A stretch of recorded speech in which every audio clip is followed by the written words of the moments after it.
Welcome to Firewood, fella. This video is all about Menasha, Wisconsin and the EF3 tornado that hit. I'm currently in one of their trucks hauling brush for them, and we're going to see some of the destruction and part of the cleanup that I'm able to help with. A lot of you might not know, I currently work for a municipality, a smaller municipality in the Fox Valley area, and me and a couple co-workers came down here and are working on helping clean up. A lot of different other cities, a lot of companies from all over the place are here helping clean up. So I'll let you see the footage. The tornado touched down on Monday, July 27th at around 11:58, and it's been confirmed as an EF3, and at its widest point it was just over a mile wide. And we're leaving the Menasha Public Workshop, heading down Highway 114 onto 3rd Street here, and this is dead center of the EF3 tornado. Power lines down everywhere, trees stripped, houses are gone. This storm was really bad because it came out of nowhere. The tornado warning didn't actually go out until noon at 12 o'clock, 2 minutes after the tornado had already touched down. And what was very surprising is that there is absolutely no deaths during this storm, which is a shock compared to how little warning that we had. I was actually working this day and for the city that I work for, and I was actually outside when it started raining. We were way further out of it. We just got some wind and rain and some limbs fell. Nothing major compared to this. And this touched down just south of Highway 96 and went all the way into Lake Winnebago for a duration of 12.5 miles. And this is some of the worst areas here that has been hit, and we're heading to a different area than where we were doing this morning. This morning we were on Doty Island, which was probably one of the worst areas out there because one of their parks is on that island and it got completely destroyed. And you'll see more of that here in these clips here. We're coming up to a Moto gas station that is currently closed because everything is off here in this area. I believe there's no power, no water here in this area.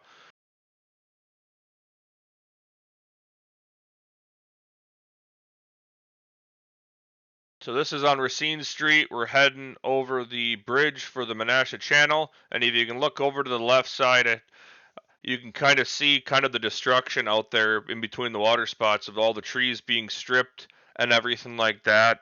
There's a lot of debris in the channel as well, and we're heading over here to what they call Doty Island, and we're heading specifically to Cleveland Street, where we were staging to be working on the end of Cleveland into Riverway. And that's what we were working on this morning until we got moved to the other side of the channel for the afternoon. And you can just kind of see some of the damage here that they have been working on cleaning up here. They took them about 4.5 days to clear a block and a half. So this street's already been cleared. This is Namut Street, and I can only imagine what this looked like before. They have a lot of companies out here, tree services, helping people out and stuff like that. I was actually working with the crew from the City of Oshkosh, helping them haul debris and stuff like that with trucks. They had multiple crews out and about. I believe they had 3. The City of Howard was out there working in a certain section of the city. Menasha had their own crew out working, and then Oshkosh had a handful of trucks and a payloader and a skid steer that we were working with, and thankfully a contractor had a mini excavator and a skid steer as well, so that helped us a lot in these tight areas over here. Now we're turning on to Nicollet Boulevard, and you can see the center over here is kind of clean, and then we get to the next block here and it's just packed full. From what I was told from the Menasha guys is that they believe they have lost over 50% of their city-owned trees. And now here we're turning onto Cleveland Street, which is the west side of Smith Park. the park's right over here, and you can just see trees are uprooted here. There's just debris laying everywhere, and this is their least of their concerns right now. They just want to get these roads opened up so people can get around, because there's a lot of stuff in the way, and it's made very difficult for us to be able to get to where we got to go, because we only can take certain streets because they still got power lines down, especially in the afternoon. There's companies coming in here from all over helping put up power lines and stuff like that and get things somewhat back in order, which was definitely needed, because this place is a complete disaster. There's just stuff everywhere. I know the fire department, they got a couple rentals from Hexco and Ken Sports of side-by-sides with airless tires, because they blew all four of their tires. So they were working with us, blocking roads so people wouldn't have to come in and out, so we can be able to do our job without having to worry about hitting someone's vehicle and the traffic in certain areas, because the traffic here is just horrible. This is Smith Park. Over here, right in front, there's a pickleball court and a monument. And out of all the trees that got blown down, here's another ash tree that's still standing. And there's been a couple of them here. This is up here on Riverway, and you can just see some of these massive, I believe they're cottonwoods, of how stripped they are. It's just terrible. And there's all these trees are going to have to come down eventually too, and that's the sad part about it. But there's just nothing you can really do. We're just trying to get the roads cleared. The parks are going to have to wait later, and there's a pickleball court somewhere in there that is just covered with debris. And this is the east side of Smith Park, and you can just see the just total destruction of these trees. They're going to lose every single tree in this park, I believe, if not 90% of them. And I can only imagine when they're going to be trying to come and haul all this debris out of here, because their landfill that we were dumping at is getting full, and they're not even anywhere near done. And this is what it looks like. Power lines laying everywhere, telephone poles snapped. They're running out of telephone poles. And this is kind of like the playground area and like the visitor area, I believe. And that's just in complete destruction. I don't know where they're going to go with all this stuff either, and I believe there's been even some houses that are completely leveled on this side here too. And this is some tennis courts here in the park. And what sucks is that there was supposed to be a wedding in this park this weekend. And there's weddings booked out all summer long, because this is a very beautiful park, or at least it was. And they have a chapel and a gazebo that they can set up and get married at, which you'll be seeing here shortly. And I can only imagine these people that were supposed to be getting married and stuff like that. Right here is where everything is that they set up for the weddings and stuff, and you can reserve it out. And that's not going to be back anytime soon.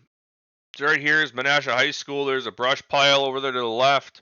And this is the rest of Racine Street here. A lot of brush down on this main road, which I guarantee you there's a company that's been here that is a disaster relief from New London, and they have these bucket trucks, and they're called DTAC. This street's going to be a job for them, because there's so many power lines that we're going to have to watch out for, and so much traffic that we're not going to be able to safely work unless it's going to be a night shift, which I believe they can't get into their landfill, their job site at night either, because I believe it's like rented or leased from another company. But this whole area has power, thankfully. This is not as bad. As we're turning past Quick Trip here, this is where it starts to get pretty bad again. Because you'll see up ahead, there is a soccer field on the left side here, and that is just gone.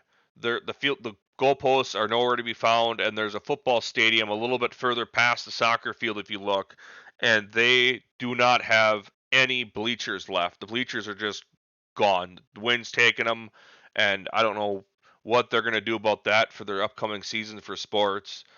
And this is where it starts to get pretty bad. There's a lot of shingles in the road, a lot of holes in roofs, And there's even a couple houses boarded up, and I've seen a lot of debris right in this area here. And I believe a handful of garages got just completely just taken out because there's been garages sitting on the streets here, and it's just nuts. And then we're pulling into their side entrance to this company where they're dropping at, and we were able to keep using that this morning. And then eventually they locked it up on us here in the afternoon because they didn't have anyone to man this gate because of the issue of people are dropping things in areas they're not supposed to and stuff like that. I don't know what all the details are of how they work this out. I don't know if they lease the part of the property or rent it from this company to have their own landfill at, but I believe these guys do mulch, stone, material. I think they even sell firewood as well too, which is pretty wild to see that these guys do so much different stuff. So I don't know where this pile came from, if this was theirs or companies are dropping here, because they have a whole scale here as well. But we're going down into the pit and around to the backside to the far end of the properties where we were told that we were having a dump. And the amount of logs they have sorted out here is just insane. I don't know whose these are, if this is the Bucking or Bulking company that owns this. This is one of the trucks from the DTAC. They probably have 7 or 8 trucks here, maybe a dozen. I don't know. I've seen them in all sorts of different colors. This is the pile that they've been dumping all the pickups and the trailers of residents that are bringing in stuff is over here. And we're going past the concrete and asphalt pile way to the payloader, and we're just swinging up and around, dumping our load, and then he's just pushing it up. And then eventually we got pushed all the way in the back behind this pile because this kept getting pushed out so far that they couldn't push it up higher. So they had those DTAC trucks come in and lift up some more, and they were piling it on top of here just to try and get it as high as we possibly could. So this is in the afternoon here. This is another part of the area of downtown that got hit really hard. The traffic on Racine Street just got to be ridiculous. Like, the traffic was backed up 2 lights long in certain spots, and it was taking us longer to get through there. So I decided to try and take some side streets, which turned out to be a disaster because roads were shut down because crews were working in certain areas, power lines were down, so I had to kind of avoid that. So I was just kind of like figuring out my way through town through a paper map I had off to the side. I didn't even know what street this was because all the street signs, a lot of them were missing. So I'm just driving around having an idea of where I'm going. You can actually see here, this is the Menasha crew working. So they thought I was one of their guys, but I was just in one of their trucks. But this area is just completely devastated, and I can feel for these people. And I'm just glad I was just able to help, even if it was only for one Saturday. And I'm grateful that my city allowed me to kind of come out here and volunteer my time to get out here and be able to help out. We did bring a truck of ours out here, but we only have one tandem and a single axle, and they actually had another truck sitting.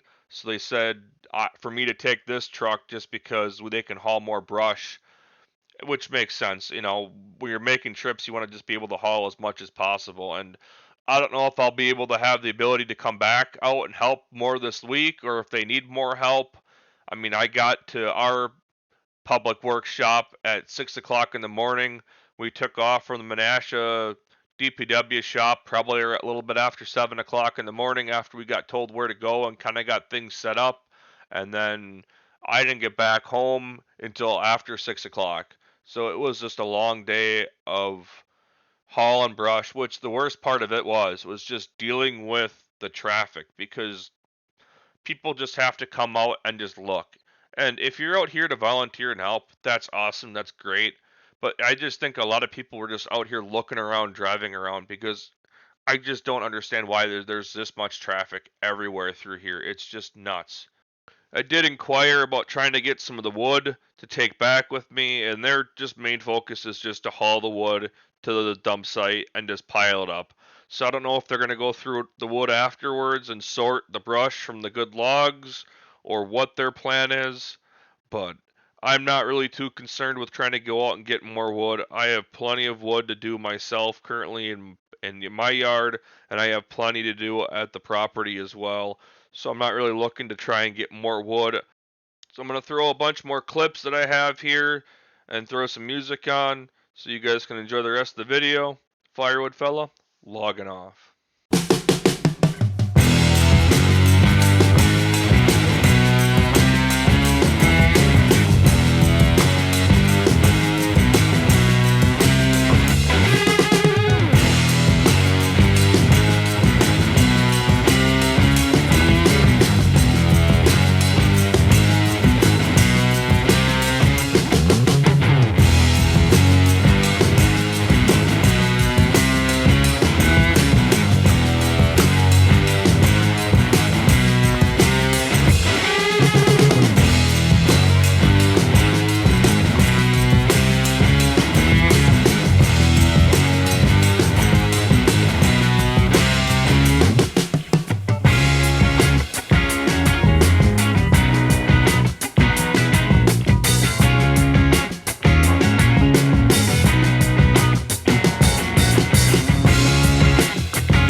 jump to the. Oh yeah.